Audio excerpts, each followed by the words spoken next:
사도행전을 보게 되어지면 성령의 강림을 통해서 성령의 그 강림과 또 그로 인한 성령의 역사를 통해서 어 이제 교회가 시작되어지는 그 시작의 모습과 또 그 시작되어진 교회 안에서 성도들의 모습을 굉장히 이렇게 잘 보여주고 있습니다. 그렇기 때문에 어떻게 본다면 사도행전은 이상적인 교회의 모습으로서 우리에게 비춰지게 되어지고, 또 오늘날의 교회가 또 앞으로의 교회들 마찬가지지만 닮고 소망하며 이제 어떤 모델로서의 그 교회의 모습을 우리에게 보여줍니다.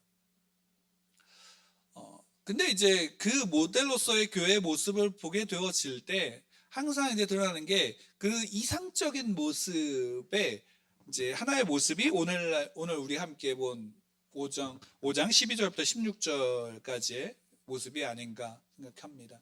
왜? 사도들로부터 표적과 기사가 많이 나타나므로 수많은 사람들이 그것을 보고 또 성도들이 한 마음이 되어서 함께 모였습니다. 그리고 사람들이 그것을 보면서 그들을 따르고 믿는 자의 수가 더해지고, 특히나 이제 그 사도들, 특히 베드로가 지나가는 자리에 환자들이 모여서 그의 그림자가 덮여지기를 소망하면서 그 자리에 모여들고, 실제로 그러면 나음을 얻기도 하게 되어지고, 마치 이제 12의 혈병 걸린 여인이 예수님의 옷자락이라도 만지면 자기가 나을까 하는 소망을 가지고 나와서 그렇게 했던 것처럼 오히려 더하죠. 그림자가 지나간 것만으로도 이제 별 치유가 나타나게 되어지고, 그 소문을 들은 수많은 사람들이 그 예루살렘 주변에 모여들게 되어지고, 또 그로 인해서 많은 사람들이 그 나음을, 또 귀신 들린 자가 회복되어지는 그 역사를 경험하게 되었습니다.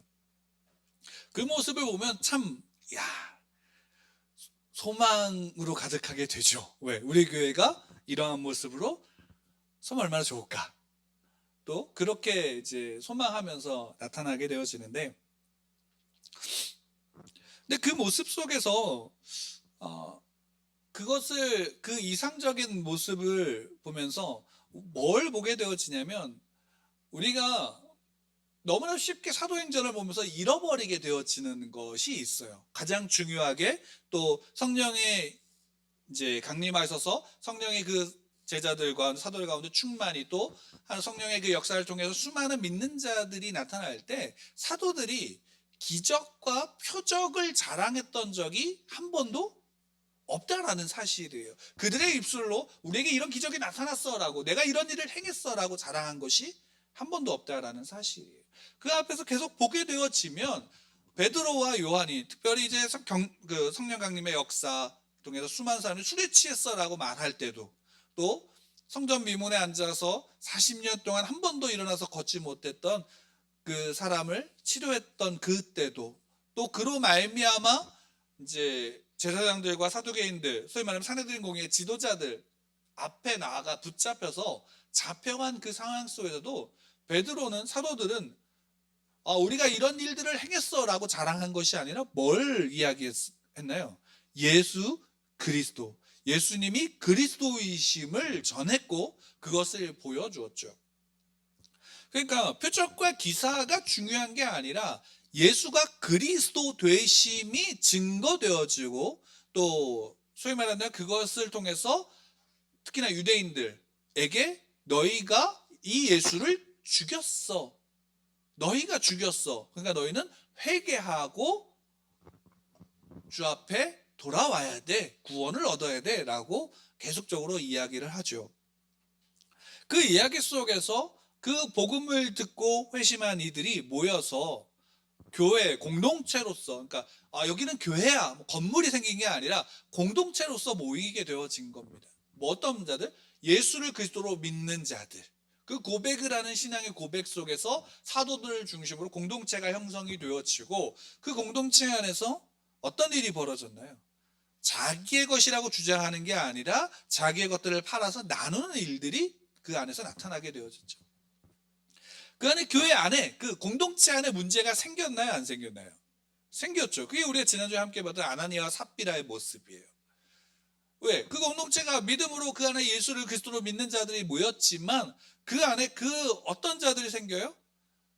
그 근본되어진 예수 그리스도로 말미암아 함께하는 게 아니라 사람의 자랑을 추구하고 자기의 유익을 추구하는 일이 또한 그 안에 생기게 되어질 때에 그것이 어떤 문제로 발생이 되어지느냐라는 것을 보게 되어지고, 그 일이 해결되어질 때 많은 사람들이 야 어떻게 저럴 수 있어 라고 하는 게 아니라 오히려 더 한마음이 되었다라고 오늘 본문에서 이야기를 하고 있습니다. 하나가 되어졌죠. 사도들을 중심으로. 또 사도들에게 더 많은 표적과 기사가 나타나기 시작했어요. 달리 얘기하면 표적과 기사가 중심이 된 게 아니라 그 앞에 계속적으로 이어져 내려온 사건을 통해서 예수가 그리스도 되심, 그로 인해서 그 믿음을 고백하는 이들이 그 안에서 하나가 되어졌을 때 그 안에 표적과 기사가 나타났다라는 사실이에요. 그리고 그 표적과 기사는 무엇으로 대변되어지냐면 병자가 고침을 받았다로 대변되어지는 게 아니라 그 안에 모든 이들이 예수가 그리스도 되심으로 말미암은 회복이 그 안에서 나타났다라는 사실이에요. 그러니까 불신자들이, 예수를 몰랐던, 예수를 부인했던 이들이 예수 그리스도를 믿는 자들을 통해서 회복을 경험하는 거예요.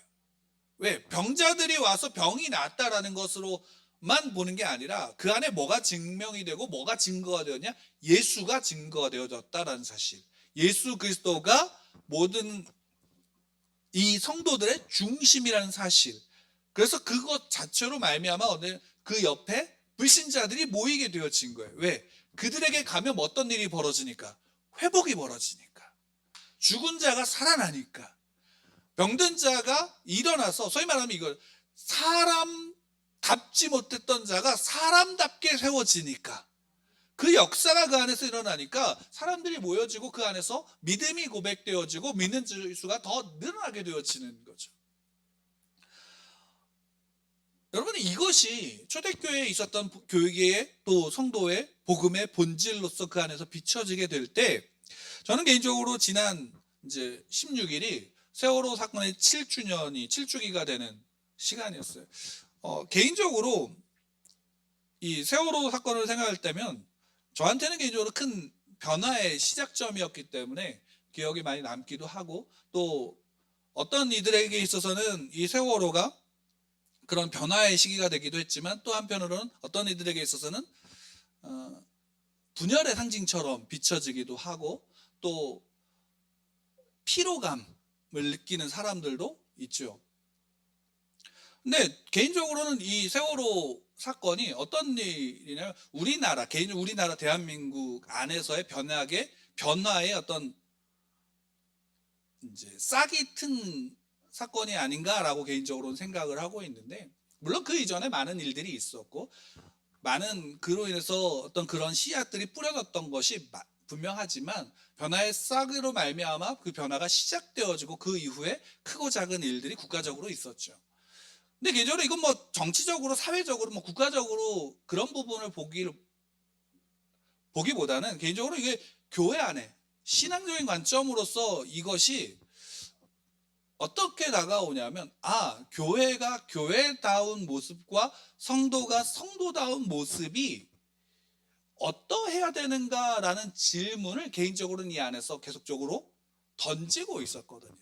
그리고 그것이 실제적으로 표면화되어지고 그 문제에 대해서 심각하게 고민하기 시작한 게 바로 세월호 사건이었었고, 그 이후에 그것이 계속적으로 저희 개인적으로 질문으로 이제 스스로에게 묻고 있는 그 질문이었습니다. 그리고 개인적으로 또 하나의 소망은, 저는 이것이 모든 그리스도인들, 한국에 있는 모든 그리스도인들과 교회들 안에서 그 질문이 지속적으로 반복되어져야 된다라고 봅니다. 왜냐하면 이것은 단지 어떤 한 사건을 바라보는 시각의 문제가 아니라 우리가 가진 신앙의 본질을 그 안에서 묻고 있는 것이기 때문이에요. 왜? 그리고 그 질문이 최근에 코로나19로 인해서 어떻게 되어지냐면 더 표면화되어졌죠. 교회가 가지고 있는 문제가 더 분명하게 드러났죠. 물론 그 이전에도 있었지만 시작되어진 것이 분명하게 더, 소위 말하는 골문대가 더 터지기 시작한 거예요. 그 안에서 보게 되어질 때에 어떤 교회와 어떤 성도들은 세월호 사건을 통해서 그 상처받았던 이들에 대해서 그 눈물을 씻어주기도 하고, 그들이 맞는 비를 소위 말한다면 막아주는 역할을 하기도 했던 이들이 있는가 하면, 또 어떤 이들은 처음에 그렇게 아파했지만 또 한편으로는 어떠냐면 그들을 그 안에서 피로감을 느끼면서 아직도 그것을 이야기하냐라고 하는 분들도 있습니다. 뭐 각자의 이야기와 생각은 다를 수 있죠. 근데 중요한 것은 이거예요. 뭐냐면 기독교가 가지고 있는 우리의 신앙의 본질이 뭔가요? 우리의 신앙의 본질은 예수 그리스도죠. 그리고 예수 그리스도가 복음의 핵심이잖아요. 그리고 우리가 가진 신앙의 핵심도 예수 그리스도이신 거예요. 그 예수 그리스도로 말미암은 그 구원의 은혜를 누리는 이들이 그리스도인이고 성도들이고, 또 그들이 함께 모인 공동체가 교회인 거죠. 그러면 그 교회 안에서 어떤 일이 있어야 되는가라는 문제인 거예요. 어떤 일이 있어야 되는가? 성도들 안에 어떤 일들이 있어야 되는가? 적어도 오늘 성경을 통해서 보게 되어지면 그 사도들이 표적과 기사를 행했어요. 그럼 여러분 한번 생각해 보세요. 표적과 기사는, 여기서 표적과 기사라고 이야기할 때 일반적으로 표적과 기사는 어떤 건가요? 이렇게 표현해요. 기적은 어떤 일을 기적이라고 우리가 얘기하나요? 교회 안에서 병자가 치유된 거 기적인가요, 아닌가요? 기적이죠. 그렇기 때문에 교회 안에서 병자들이 있으면, 아픈 이들이 있으면 함께 기도해요, 안 해요? 기도해야 되는 게 당연한 거예요. 왜? 그의 연약함 가운데 함께 기도함으로 하나님께 간구해서 하나님의 역사와 하나님의 손이 그 안에 나타나기를 소망하는 거죠. 그리고 가난한 자가 오면 부자가 되는 기적이 있죠. 예, 그 기적이에요. 왜? 가난한데 갑자기 와서 그가 부자가 됐어요. 그럼 기적이잖아요. 근데 더 놀라운 기적은 뭐예요? 사람답지 못했고 사람 대접을 받지 못했던 자가 와서 사람답게 세워지고 사람다운 대접을 받을 수 있는 게 어디예요? 교회잖아요. 그리고 그렇게 그 제일 앞에서 그 일을 행하는 자가 누구예요? 성도들인 거예요. 저와 여러분들이 그 자리에 있어야 되는 것이고, 그 공동체 안에 그런 일들이 나타나야 되는 거죠. 그거예요. 그러면 교회는 병든 자들이, 가난한 자들이, 사람 대접받지 못했던 이들이 모이는 곳이라는 얘기라. 왜? 그 안에 그리고 믿음이 나타나게 되죠. 우리가 나는 죄인입니다라는 것을 고백하는 이유는 뭘까요? 나는 죄인이에요. 내가 하나님 앞에 그래서 회개하는 역사가 나타나는 건 뭘까요? 내가 도둑질을 했기 때문에 그 일을 행하는 건가요? 내가 죄인이에요 라는 것은 나는 죽었어요 라는 사실이에요. 내가 죽었다라는 것은 나는 지금 사람처럼 살고 있다라는 거예요, 아니에요? 사람처럼 살고 있지 못하다라는 거예요. 생명이 없는 자가 걸어다니는 걸 영화에서 많이 표현할 때 뭐라고 얘기해요? 좀비잖아요. 생명 없이 육체만 걸어다니는 자들, 그걸 좀비라고 이야기하고 그 은유를 통해서 이 사회를 비판하기도 하잖아요. 예수를 그리스도로 믿는 자들이 생명을 얻었다라고 하는 이유는 뭘까요? 영이 죽어서 영으로 살지 못했던 자들이 예수 그리스도께서 주신 그 예수님의 생명으로 말미암아 하나님의 생명을 누린 자, 달리 얘기하면 하나님이 처음에 아담과 하와를 창조하심으로 타락하기 이전에 그들로 말미암은 창조의 목적이 예수 그리스도로 말미암아 그분을 통해 믿는 하나님의 자녀들에게 어떻게 돼요? 회복되어졌다는 역사가 나타나는 거예요. 그래서 사람이 사람답게 나타나는 그 역사가 교회 안에 성도들 옆에서 일어나는 거예요. 그래서 세상의 불신자들이 그리스도인들에게 나오면 회복이 나타나게 되어지는 거예요. 그 초대교회의 그 모습을 바로 오늘 본문에서 보여주고 있는 것이에요. 사도들과 믿는 자들에게 하나가 되어서 함께할 때에 병든 자들, 그 불신자들이 바로 그들 옆에서 어떻게 하냐, 회복이 나타나게 되어진 역사가 오늘 이야기 속에서 보여주는 거예요. 단지 병이 치료되어서 수많은 사람들이 모였다가 아니라 바로 믿는 자들 옆에 가면 우리가 어떤 일이나 회복의 역사가 일어나는구나라는 것을 보게 되어지는 거예요. 근데 놀라운 것은 뭐냐면, 여러분, 오늘날 우리의 교회와 우리의 모습이 그 모습이 있냐라는 것이에요. 그 질문이 내게 던져지고 있을 때 나는 어떠하냐라는 것이에요. 개인적으로 세월호를 경험한 그 시간 속에 그것을 묻고 있는 거예요. 내게 그 역사가 일어나고 우리의 교회 안에 그거의 역사가 일어나고 있는가라는 질문이에요. 여러분, 교회의 타락과 신앙의 타락은 언제 일어났을까요? 역사적으로 보게 되어지면 교회가 힘을 얻을 때 일어났어요. 그렇지 않나요? 교회가 힘을 얻기 시작하면 교회가 타락하기 시작한 거예요. 성도가 그 신앙으로 말미암아 세상의 힘을 얻기 시작하면 개인의 신앙이 타락하기 시작하는 거예요. 부자가 되어졌고 권력이 있어서 그 사람이 타락하고 문제가 생겼다가 아니라 그로 말미암은 신앙의 자기 성찰이 없어지게 되어지는 것이고 무엇만을 추구하게 되어지는 거예요. 더 큰 힘을 추구하게 되어지는 거예요. 그래서 교회가 세상의 힘을 추구하는데 힘을 가졌는데 더 큰 힘을 추구하는 그 극치의 사건이 뭘까요? 역사적으로 볼 때 그게 십자군 전쟁이에요. 거기에 명분은 뭐예요?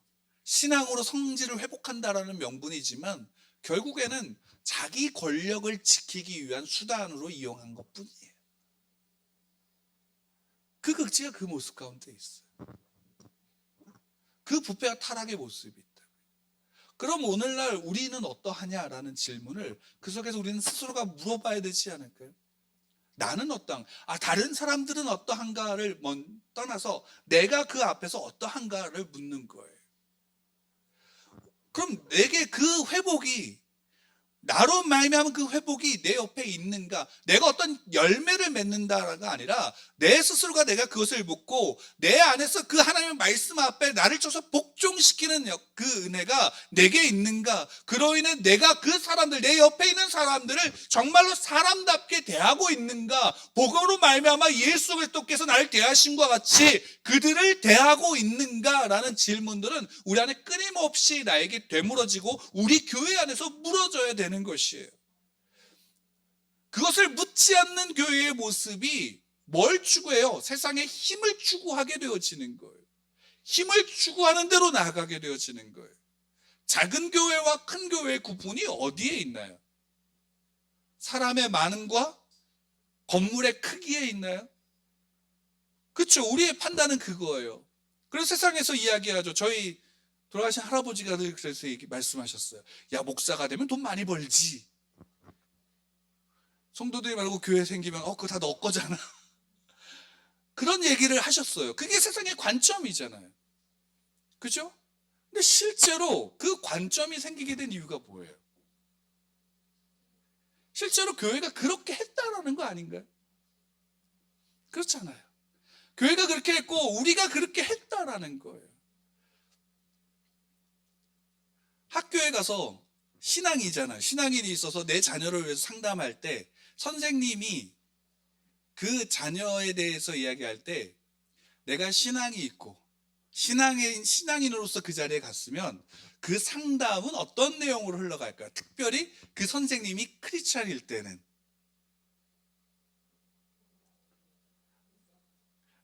내 아이의 문제를 이야기하기도 하지만 내 아이가 가지고 있는 문제에 소위 말한다면 별거 아닌 문제에 대한 것들을 이야기하기보다 내가 그리스도인다움, 그러니까 내가 내 자녀를 통해서 바라보고 내 자녀 안에서 나타날 하나님의 역사를 기대하는 그 말이 아니라 내 아이가 공부를 못하는데 어떻게 할까요?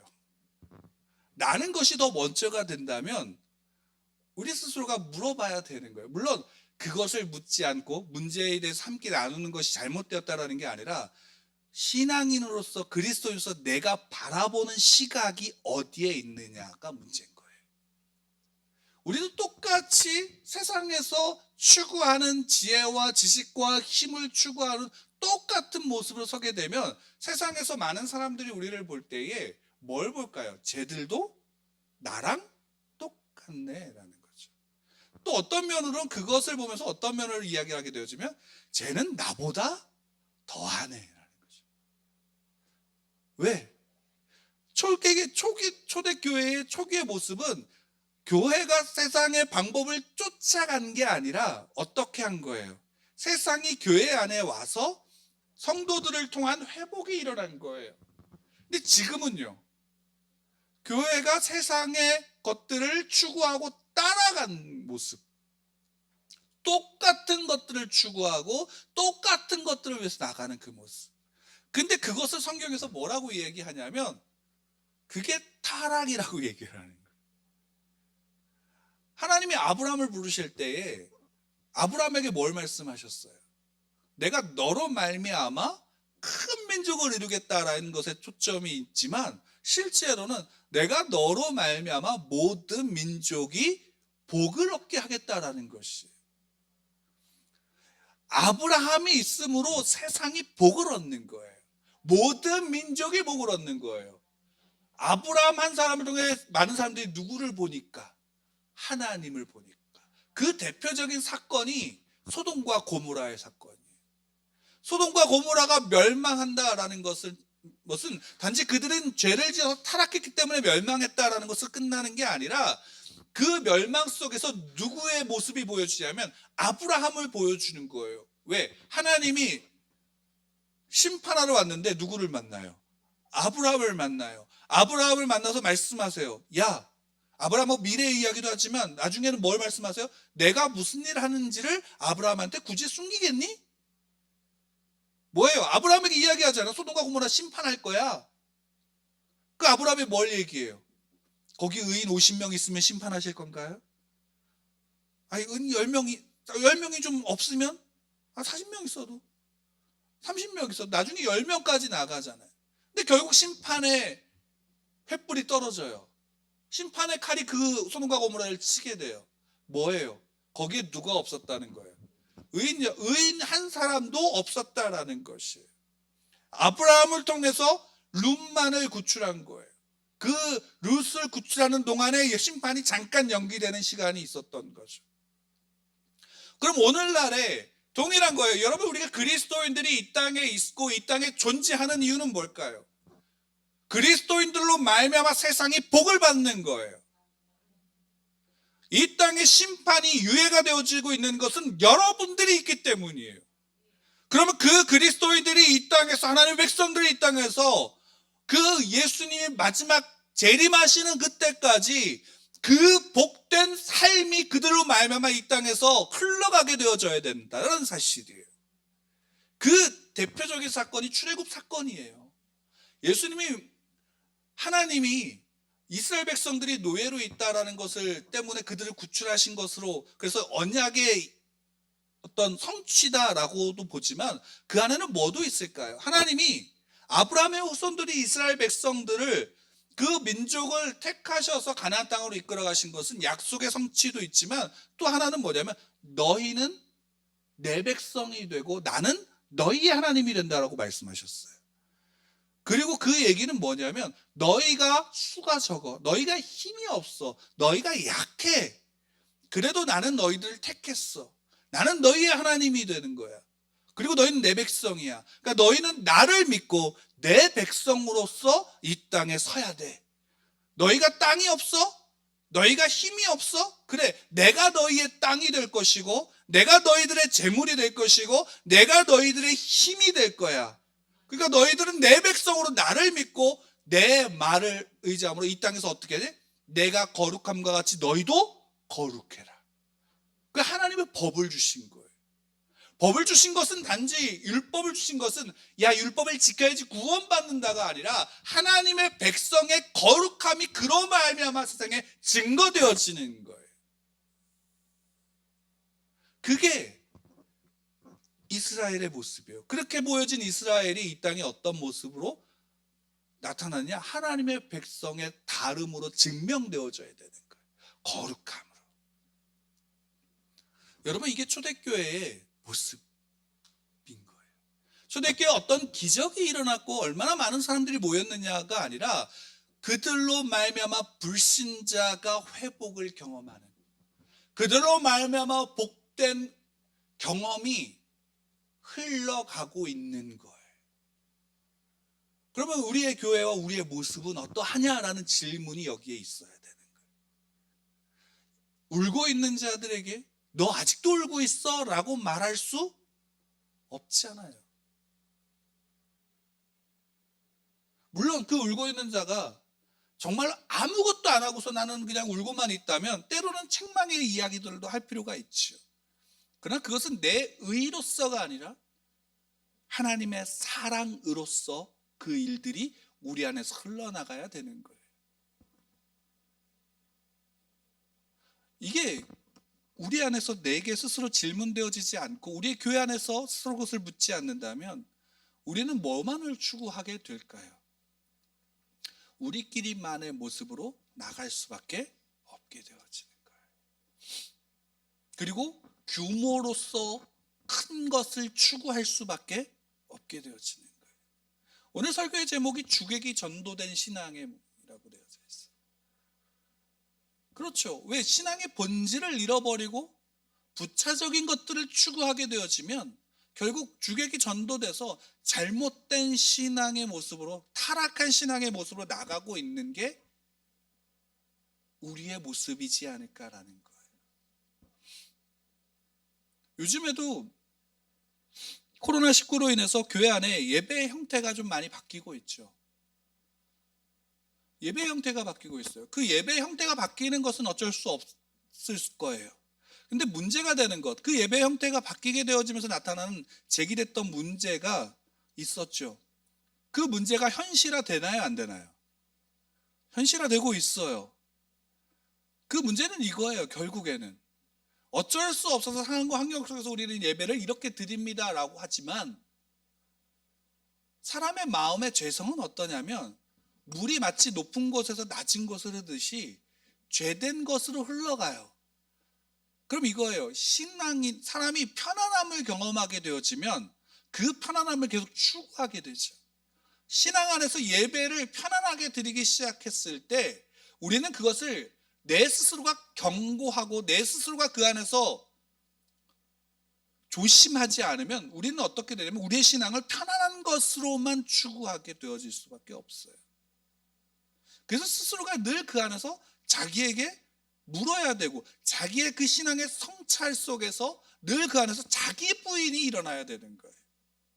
자기 부인을 통해서 내가 정말로 이 앞에서 온전하게 하나님을 예배하는지에 대해서 그리고 내가 소망하고 바라고 있는 게 무엇인지에 대해서 자기 부인을 하지 않으면 성찰을 갖지 않으면 우리는 우리의 신앙을 편안한 것으로밖에 여길 수 없게 되어지는 거예요. 그 모습이 실제로 나타나고 그보다 더한 모습도 있지요. 차마 이야기할 수 없는 여러 가지 모습들도 너무나도 많죠. 근데 결국 그 문제는 뭘까요? 그냥 눈에 보여지는 것들로서만 우리가 그것을 바라본다라는 거예요. 주객이 전도된 신앙을 가지고 나아가게 되어지는 거예요. 그 안에서 우리 전혀 묻지 않고 있는 거죠.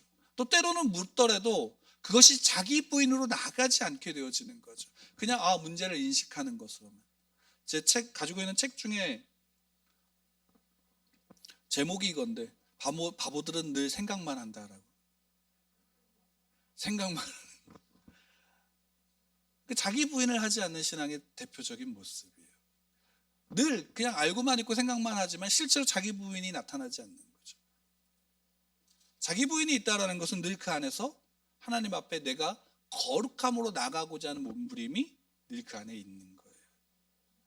그 안에서 우리는 이 말씀을 통해서 무엇을 보고 있는가라는 것이 분명해지죠. 오늘 본문 5장 12절부터 16절을 보십시오. 얼마나 이상적인 모습이에요. 야, 우리 교회도 이랬으면 참 좋겠다라는 마음을 어떤 목회자나 어떤 그리스도인이 다 가질 거예요. 그리고 그리스도인도 그렇지 않아요? 야, 내가 가는 곳에 이런 일들이 일어나서 나로 말미암아 수많은 사람들이 예수님 믿으면 좋겠다라는 마음이 있어요, 없어요? 있잖아요. 마치 저 아름다운 꽃을 보면서 사람이 참 기쁘고 야, 저기 옆에만 좀 서 있으면 좋겠다 이런 마음이 있는 것처럼. 그렇죠? 근데 그 안에서 우리가 내가 정말로 하나님 앞에 서 있는지는 그 씨름은 결국 내가 자기 부인 앞에 있지 않으면 안 되는 거예요. 편안함과 그 편안함 속에 있는 내 모습 속에서 때로는 그 신앙 앞에서 하나님 앞에 불편함을 추구하며 나아가는 자기 성찰이 자기 부인이 우리 안에 있어야 되는 바로 그것이죠. 우리의 신앙은 어디에 있나요?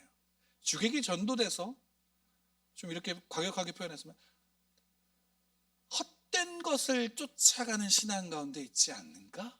라는 질문이 우리 안에 늘 있어야 되는 거예요. 저 자신도 마찬가지죠.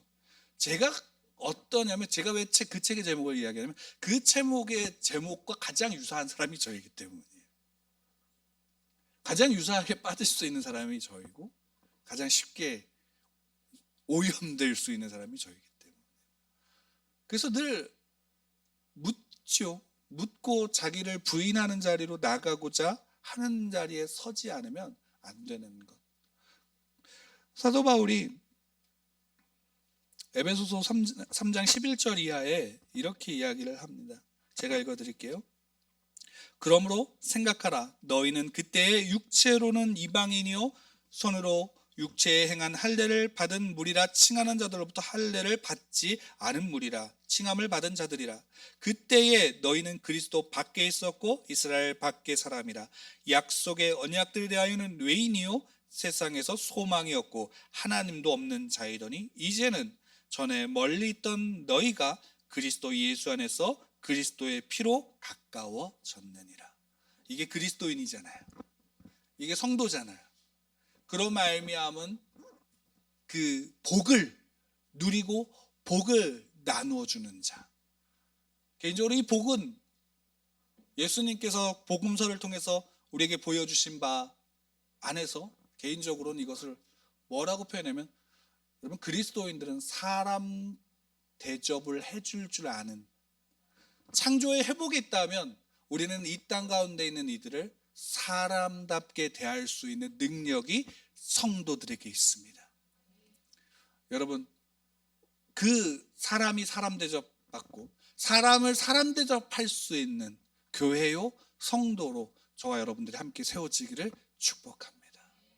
그 은혜 앞에 우리가 함께 누리기를 원하고 그 은혜로 함께 서기를 원합니다.